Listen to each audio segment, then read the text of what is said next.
So I'm going to dive into the film here, and I'm probably going to be overly technical, but I just kind of wanted to really kind of pull back the curtain, and you guys could kind of see what our staff is thinking in terms of play calls and situations and substitutions to maybe kind of give you guys a better look at kind of how we operate and think things through from the bench. So I'm going to share my screen here.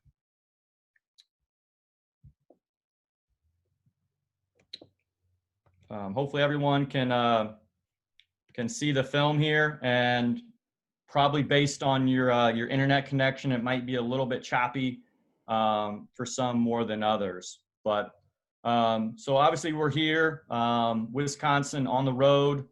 I think a place that Illinois hadn't won in it was like 15 years or something crazy like that. But so here we are at the under 4 media timeout. So this would be a ATO situation. ATO stands for after a timeout. And so again, our staff takes a lot of pride in terms of coming in an ATO situation and really executing a play. So here we are. This was where we had made the change of moving Trent to the point guard spot and moving Io off the ball to where he could be more of a scorer. So here we're about to run a play, and this play is called Laker. And this was a really successful play for us throughout the year. But more specifically, this was a very successful play for us in this game. And we actually scored 17 points through this one play in particular. And it's kind of funny, this play was so successful for us in this game that actually later on in Big Ten play, both Maryland and Northwestern stole the exact same play to run against Wisconsin, because again, we had just so much success with it. This play, Laker, is also a part of a group of plays called LA and Showtime. So we try to kind of group up our play calls so they kind of sound similar. So Laker, LA, and the Showtime Lakers, just to kind of help our players remember plays and all the counters. So this play involves a dribble handoff from the point guard to our 2 guard. And then this gives an opportunity for Io to come off this ball screen by Kofi. And then also on the backside, we screen in for a shooter. And so this is what we would call a mass movement play. And if I run it back here, you can kind of see that all 5 of the pieces are moving. And this is, so again, what we would call a mass movement play. All the pieces are moving, all the pieces are involved. And then Io doesn't do a very good job here of turning the corner and getting into the paint, but you can see he's really locked into Allen Griffin coming off this screen. And actually a couple possessions before, Allen had turned down a wide open 3 to drive it, but also, still got a wide open layup. So it's a really, really good screen here from Georgie. Screening Kobe King, creates that wide open shot from 3 and ties the game up. And obviously big time response from our bench. And there's nothing that makes a coach more happier than, hey, diagramming a play and executing it after a timeout. So now we're tied up. 3 minutes left to go. Wisconsin isn't necessarily a big set play team. They kind of more just running their continuity that they call swing. So really good job here by Kofi of having high hands and pressuring the ball. Really good job there by Io of getting through the screen. And in this game, Wisconsin actually really, really hurt us in the post. But we decided as a staff, we were going to be okay with them scoring against us one-on-one in the post. But what we didn't want to do was to overhelp, whether that be off of dribble penetration or in the post and give up threes. And this was a team that was really, really deadly from 3 during the season. And we held them, I believe, to one of their lowest three-point attempts, or three-point makes, of the year. They made just 4.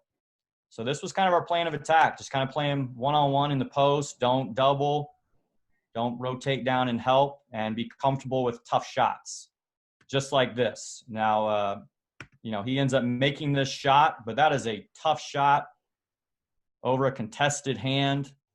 Hey, so we'll live with that. So now we're back down here on offense. Obviously, get the play call. Kind of had to help coach here from the bench with the play call.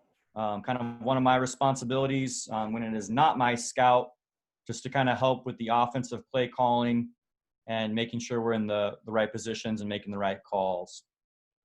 So we're going to come back to another mass movement play. This play is going to involve a dribble handoff from Trent to Georgie. Io's going to work off this screen from Allen. Wisconsin is not a big switching team. We kind of knew that going in. So this play allows for Io to come off a handoff from Georgie and then also come off a ball screen from Kofi. And if you kind of see, probably 99% of our plays for Io are strategically designed for him to start on the left side of the court. So when he does come off a ball screen or a handoff, that he's getting to his right hand. He's a very, very dominant right-hand player and is at his best getting to his right hand. So we wanted to design our plays as best as possible to get him to that right hand. This play call is called Pacer. So here comes Io. Good job by Io getting separation from Davison. Again, Wisconsin's not going to switch. And we get a great look. Io is one of the best mid-range players in all of college basketball, has a great, great pull-up. So this is the shot that we would live with. This is great screening, great spacing, good execution, great shot. Io just happens to miss it. And you can actually look at Coach Underwood on the bench. He's clapping. Hey, we'll take that execution. We got our best player, put him in a position to be successful. He just happened to miss it this one time. So, hey, still a lot of time left here. Down 2. The thing with Wisconsin that you got to kind of know going into the game is they're really methodical on the offensive end and play really, really slow. So even though there's 2.5 minutes left in the game, you got to be really cognizant of executing on both ends, because it's going to be a lower possession game, naturally. So you've got to make the most of your possessions, especially on the offensive end. So Wisconsin runs their swing offense here again. Good job by Trent getting through the screen. In ball screens for this game, we wanted to make it a 2-on-2 game. So we didn't want to have these other 3 players on the weak side really over helping and over rotating to, again, really try to take away those opportunities from 3. This is a team that really tries to spread you out and move you side to side for spot up open threes. And so, they get a really good look there. That was Ford. He was actually shooting 47% from 3 going into this game. So that's a defensive breakdown. And we really just dodged a bullet there.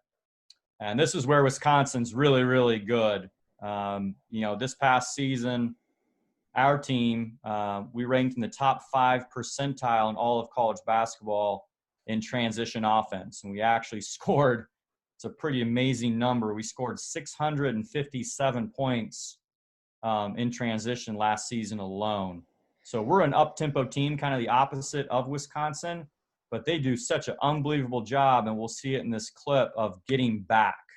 And you can see they sprint really hard, they communicate really well, and they're pretty much matched up with us 4-on-4, to take away that transition opportunity. And again, it goes back to when you're playing Wisconsin, they're so solid, they're very rarely going to give you just an easy opportunity to score. So again, you've got to be willing to execute and be tough on that end.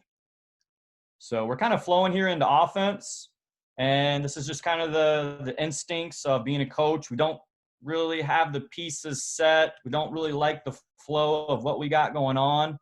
Again, we know we're probably not going to get that many more possessions, so this is a really good timeout here from Coach Underwood. Calling the timeout. We know this is a big possession. We know we've got to get a bucket right here. So here we are in our second ATO situation. Again, after a timeout, you can see us huddling up here. These huddles aren't very long. You've got to get your guys in there. We liked the offensive lineup that we had at the point, so we knew we weren't going to sub. We kind of had a rhythm there with them. I'm here personally trying to help Coach with just play calling, giving him a look of what I think we should run. And I remember we came back and ran our slide play.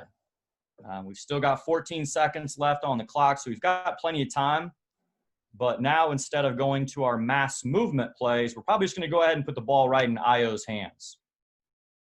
So that's what we're talking in this situation. We've got our play call. We've gone ahead and put the ball right in Io's hands. And this is our slide play. And this was a play that I actually put in when we were at Stephen F. Austin with Coach Underwood. A play we put in for Thomas Walkup, who was an All-American for us at Stephen F. Austin. So this play involves a guard, in this case, Alan Griffin, sprinting up and faking like he is setting a ball screen. And what we're trying to hope for is that this fake ball screen causes some sort of confusion, whether the teams are worried about switching or not switching. And we ultimately, again, want to get Io going to his right hand with this gap down this right lane line. And then we've also got a really good shooter spotting up in the strong side. So here we come, running slide. Allen slips out of it, causes some confusion by Wisconsin. They end up switching it, which a lot of teams will do once it gets around to 10 seconds or less in a shot clock. But again, Io does a good job of reading the help side. This player, Trice, is just sucked in a little bit too much. That's a great driving kick. Really good look from three. So just another really, really good job of executing as a team in an ATO situation.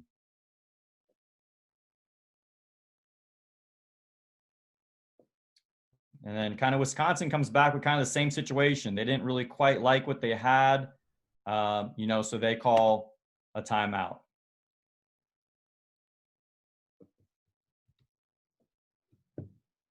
Replay of that last play. So again, here we're talking matchups, we're talking situations. I don't believe at this point we sub. Again, we kind of like the rhythm of our team on both ends. So we're just sticking with the same lineup.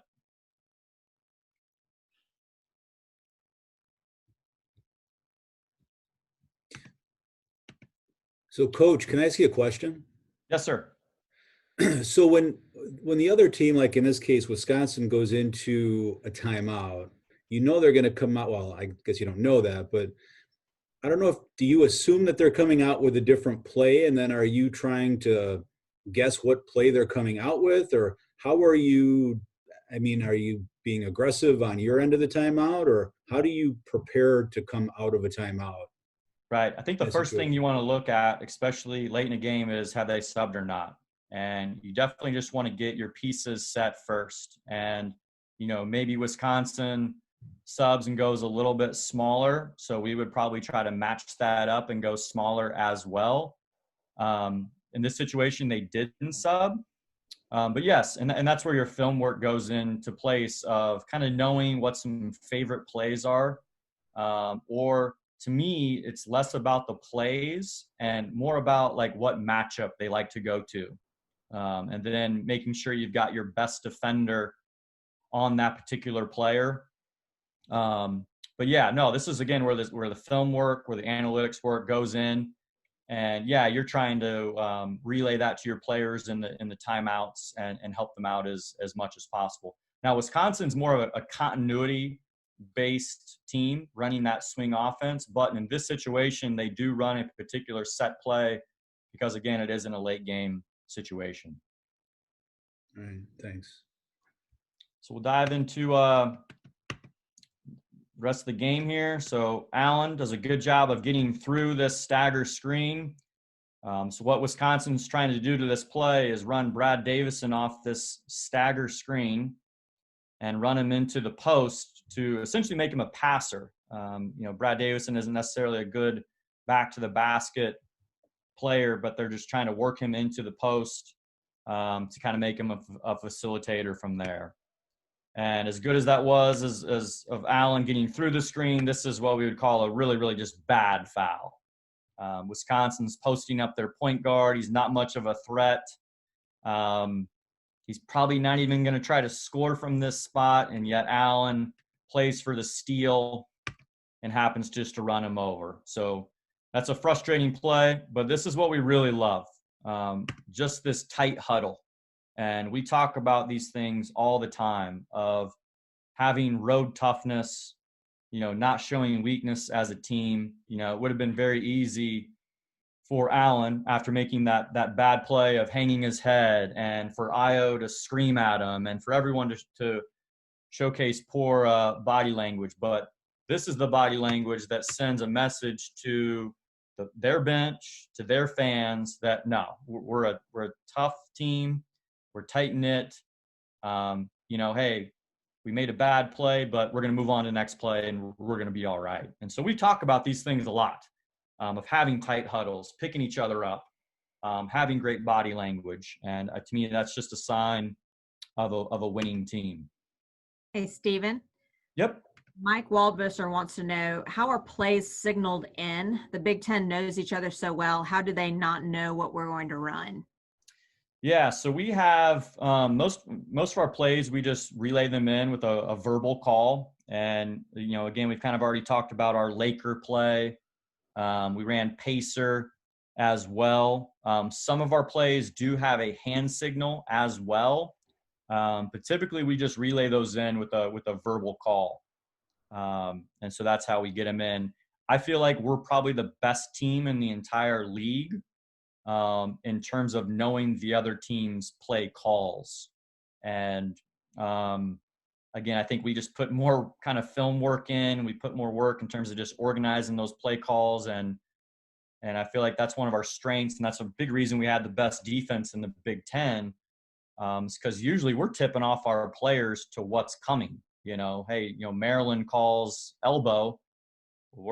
We've been talking about elbow for 3 straight days. We call out elbow. Our guys know exactly what's coming. So some teams try to pick up your calls. Some teams don't. Wisconsin's such a system-oriented team on both ends. They're not one of those teams that's overly concerned with the Laker or the Pacer.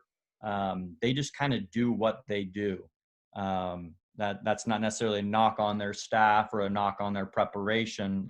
Obviously, they're a heck of a program, but that's just kind of how they go about things.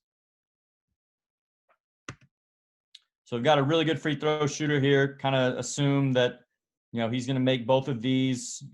We still like our lineup here. We've been executing at a high level, so we're not going to make any substitutions.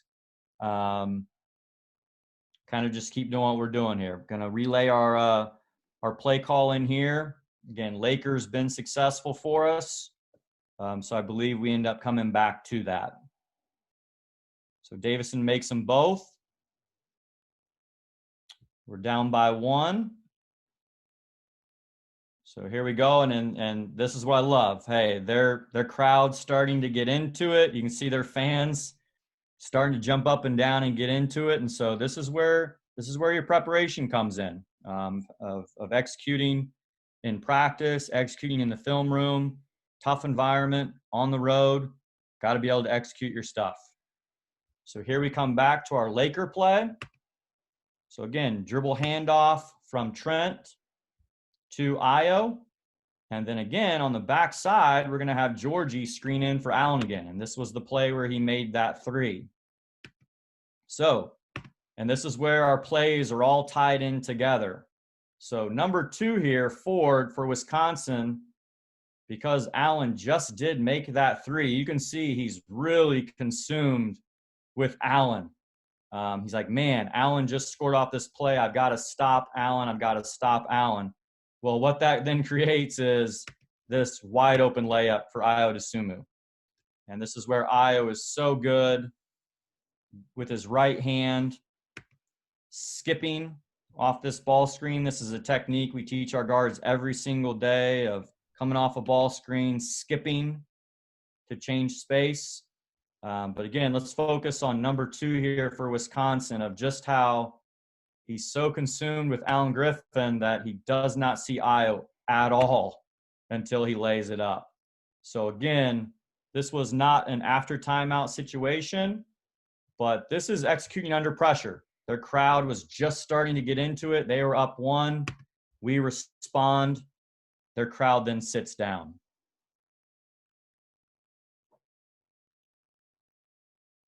So back up by 1, minute and a half to go. This is where we're talking, hey, we need 1 stop, solid defense, finish it off with a rebound.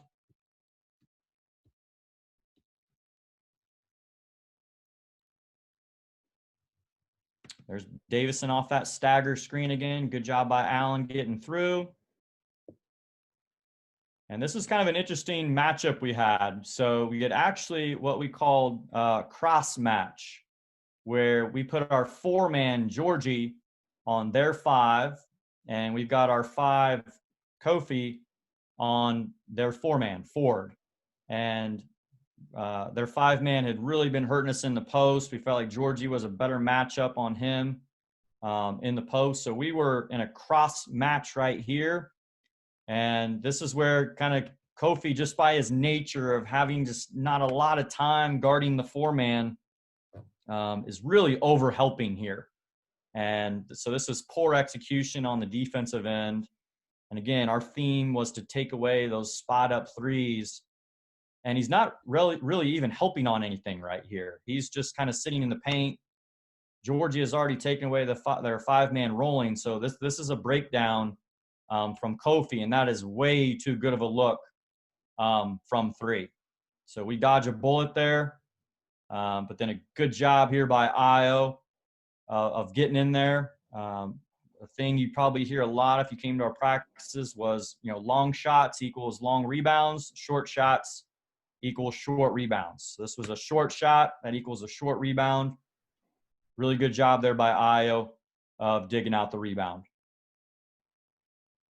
So right now you can kind of see me. I'm patting Coach Underwood on the butt, helping him with that play call. But I'm probably also calling out 2 for 1.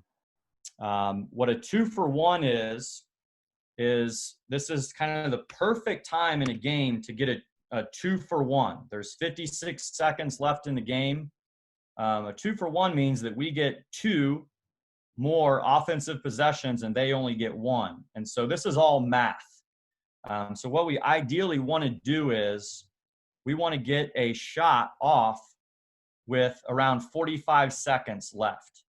And we don't necessarily want to rush that shot, but we want to make sure that we get the ball back to finish the game. So under a worst case scenario, if we were to not score here and Wisconsin comes back on offense, we want to make sure we get another opportunity to try to score. And so we call this a 2 for 1. This is a situation that you'll see from a lot of NBA teams.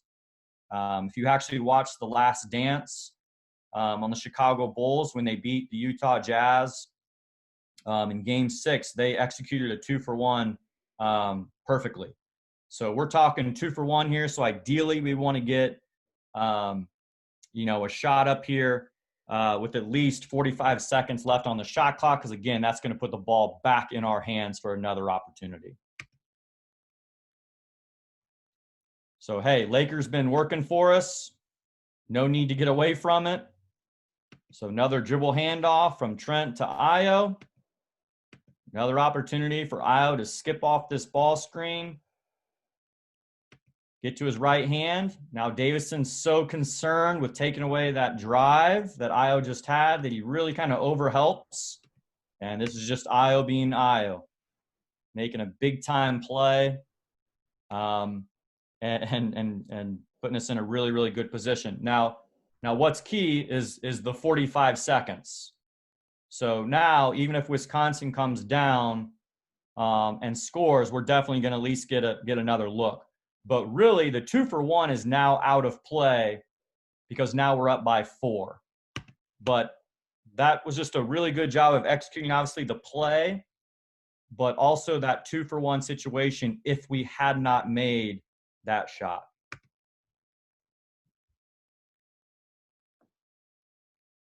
And so right now we're up 4, and your biggest opponent in these situations is this right here, the clock. So Wisconsin decides to call a timeout. They actually go small. And so we made the change here to actually go small as well. So we take out, I believe, Georgie, and we put in Dre, just to kind of match up with their smallness. Obviously, they're probably either going to try to drive the ball for a quick 2 or take a 3. But again, our biggest opponent right now is that clock. And in this situation, we do not want quick fouls to where that clock stops and they can score, and we don't want quick baskets. We want a long, long possession here. So let's see how we do. So we want that clock running. Good job by all of our guards getting through screens. Force a really, really tough shot. Okay, and this kind of goes back to what we talked about earlier. Long shots equal long rebounds. And, Dre's trying to block out there. It was just kind of an unlucky bounce, and it was a long bounce, so it kind of held true to our saying. But again, we don't want to foul here. We don't want quick opportunities. We want that clock to run. And so, hey, they take a tough 3. It's contested. They ended up making it, but we just burned 23 seconds off of the clock. And so that besides giving up that offensive rebound, that's a pretty good possession in terms of just running the clock down. Okay. They call a timeout. Me personally, if I'm Wisconsin, I do not call this timeout. I feel like Wisconsin has the momentum. They've just made a 3. Okay. And I would almost let Illinois call the timeout if I'm the Wisconsin staff. And you've got this momentum, you've got this energy. Yes, I know you want to set your defense, but you're also allowing the offense to set their press break. So that's just kind of my personal opinion. In this situation, if I were Wisconsin, I would not call a timeout and kind of keep that pressure on the team, especially a road team, having just made a big 3 there. So we're in a timeout here. We actually sub. We put Georgie in for Kofi. We still stay small, but we put in Georgie for Kofi. And technically on the season, Kofi was a better free throw shooter than Georgie, but Kofi was really struggling that particular night. He was 3 of 6 from the free throw line. Just kind of had a bad vibe at the free throw line. So this is kind of where you just kind of go with your gut instincts. It's not necessarily even about analytics. It's just more of kind of a gut choice. So we stayed small, but put Georgie in at the 5, which was also good because he's kind of a better passer and more mobile in terms of breaking their press.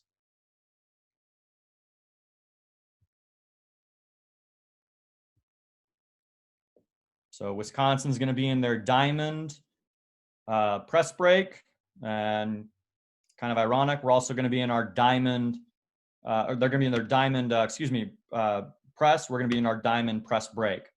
So here, situations, it's a made basket. So Io, taking the ball out of bounds, can run the baseline. And that sounds really simple, but there's so many teams, as I watch college basketball games, across the country, is so many inbounders do not utilize running the baseline after a made basket. And this is probably the most important position against the press is the player taking it out of bounds, and that's why in a lot of situations we like to put IO there. The other thing to keep in mind is this little arrow right over here of knowing who has the possession arrow. So in this case, Wisconsin has the possession arrow, so we do not want to get into a tie-up.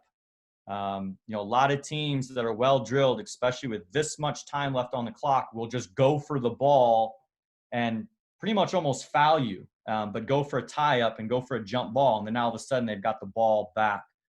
So as an offensive team, you have to know that you don't have the arrow, so you absolutely do not want to get into a tie-up situation. Stephen? Yes. If Wisconsin had not called a timeout, would we have called a timeout in that situation? We would have kind of let it play out. Our guys are drilled well enough to kind of know what press offense to be in.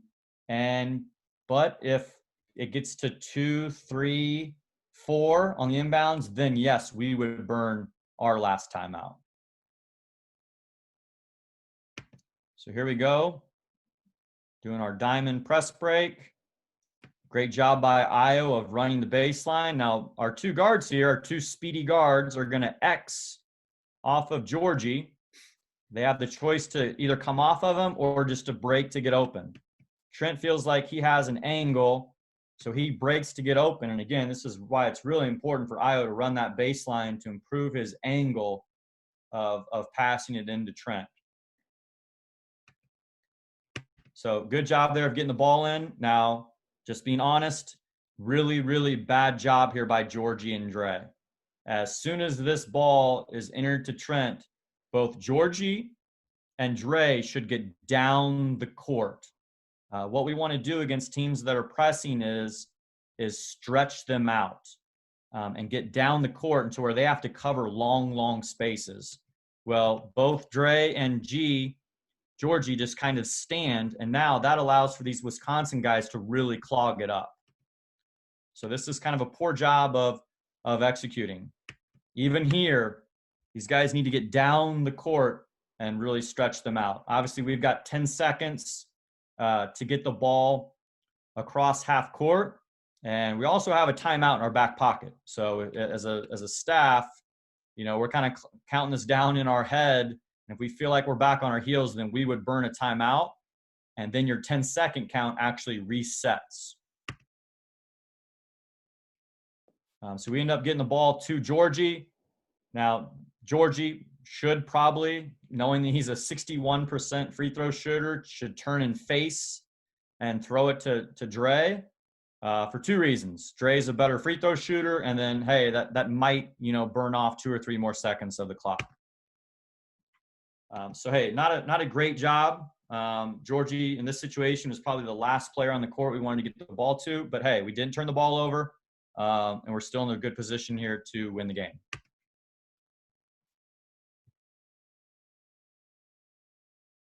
Okay, and this is where Wisconsin being really, really solid pays off for them.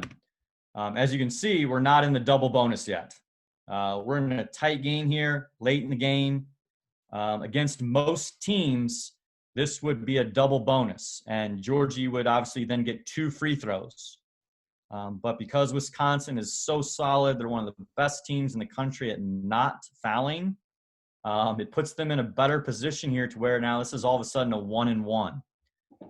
So the situations we're kind of talking through here as a staff, obviously if he misses, we're in our one-stop mode. If he makes one of them, we're still in our one-stop mode. We obviously don't want to give up a 3. If he were to make them both, we would then be up by 3 points. And anytime we're up by 3 points late in a game, we would be in what we call Geronimo. And that would be where we allow the offense to dribble the ball up the court, get past half court, and as soon as they get in a scoring area, we will then purposely foul. We never want to allow a team to tie the game up, so we would have been in Geronimo. So we're kind of talking through those situations. We had the opportunity when that foul happened to sub, but we like our defensive lineup here. Probably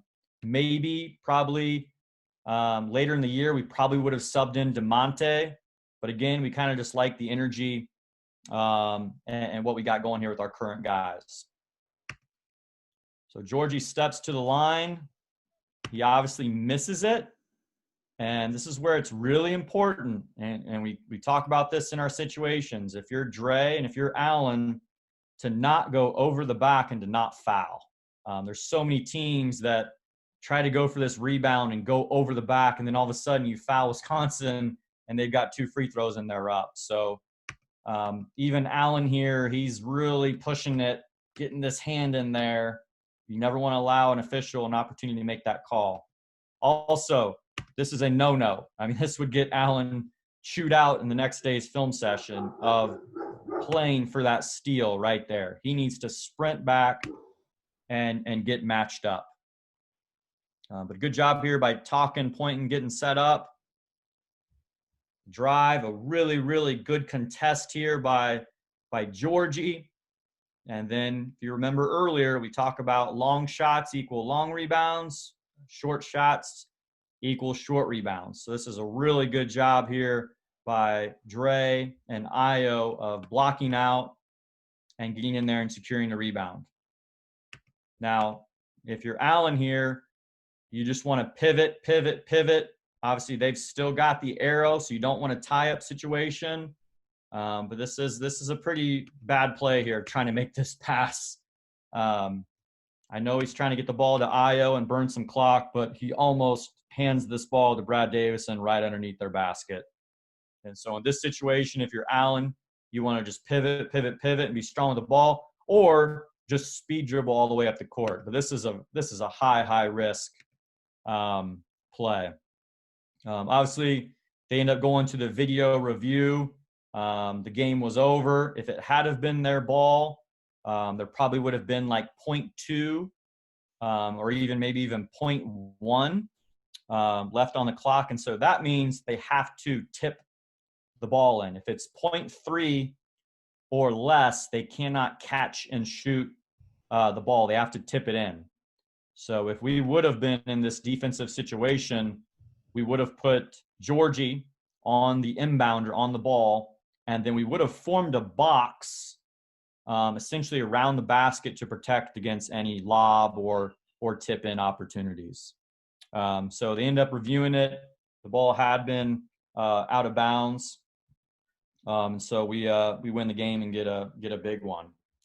So obviously, that was a game where just really proud of, obviously going into a tough road environment and getting a win, but also just the level that we executed. You saw all those ATO situations where we executed after timeouts, and especially on the offensive end. And this was one of those games where I know it's cliche to say, hey, you win championships with your defense, but this night we actually won this game with our offense, with really, really good play calling from our staff, really good execution from our players, and then Io being Io. And making that big shot. And this was another really good big win for us. And again, it was the second win of what would become a 7-game winning streak, and really propelled us and gave our guys a lot of confidence throughout the rest of the season.